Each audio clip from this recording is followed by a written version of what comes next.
so great to see you again, Josh, after all these years and all your many different career placements. It's really nice to spend some time with you again, Lila. It's been too long. So with ACLU, help us understand the organization and especially its role in free speech in Hawaii. No, absolutely. So the ACLU nationally has been around for just over 100 years. Locally, we've been around since 1965. And the purpose of the ACLU, put simply, is to protect everybody's rights under the laws and the Constitution. And so in Hawaii, that's protecting all of our rights under the laws and Constitution of the United States and of Hawaii.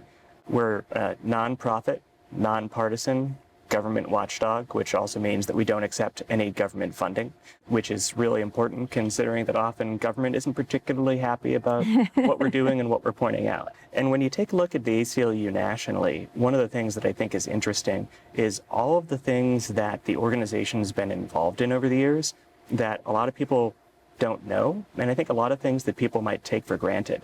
And so, for instance, starting right off the bat with free speech, one of the things that I think is interesting is the Supreme Court of the United States hadn't even really heard any free speech cases until about the 1920s. Wow.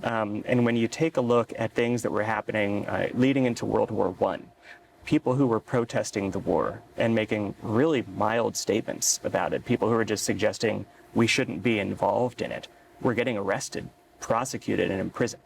People like Upton Sinclair, the author, in I think 1923, was arrested for reading, I believe, the Bill of Rights at a union rally. And it was around that same time, in the 1920s, that the then Attorney General of the United States, Attorney General Palmer, started finding people that he personally deemed to be radicals and just deporting them. It's the judiciary branch that decides on whether something is free speech or not? Ultimately, it goes to the courts, and even in those days, in the 1920s, they were making some decisions that I think we look back on historically and think were wrong. But one of the challenges, and I think this is the reason why there's an importance for an organization like the ACLU, is when you take a look at the actions of the then Attorney General, it just underscores we can't just trust what government is doing. And it was actually that which had kicked off the formation of the ACLU, the so-called Palmer raids, as he was arresting these people and just booting them out of the country. Now, when we hear those stories, they're national stories, right? And they seem like they're so far away, not only historically and time-wise, but also from our islands. Right. ACLU has a significant role in our islands. A huge role in the islands. And we've been very busy since 1965 working right here, working on any number of issues, everything from the rights of people who are incarcerated. This is something that we had been working on since the formation of the local ACLU. There were cases that we had against the Hawaii Youth Correctional Facility because people who were incarcerated in the LGBT community were being persecuted because of who they were. There were successful cases that we had against the local Department of Public Safety because of just awful conditions inside jails and prisons. And that work, for instance, continues today. And also in the community.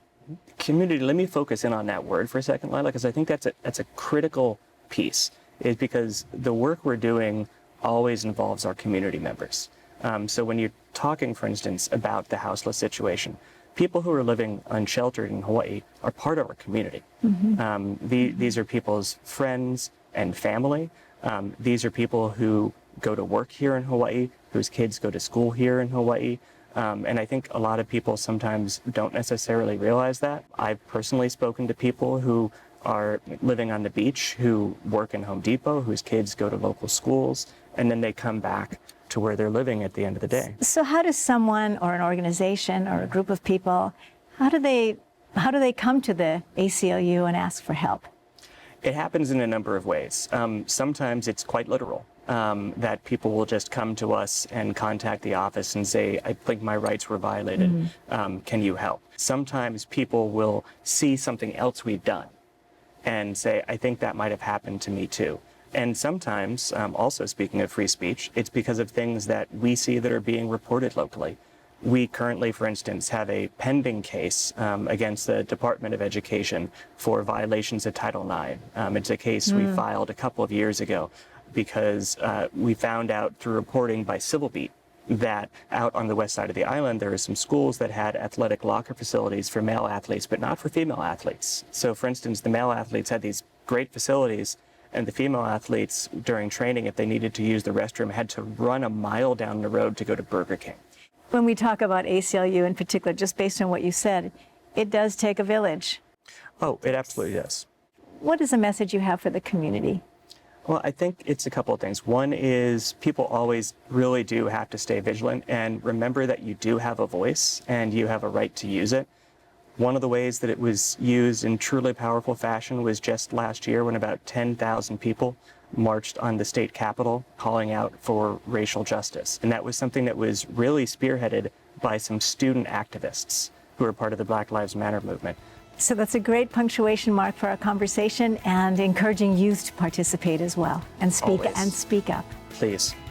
Thank you so much for joining us. Thanks, Lila. You've just had the opportunity to meet Josh Wisch, who's the Executive Director for ACLU Hawaiʻi.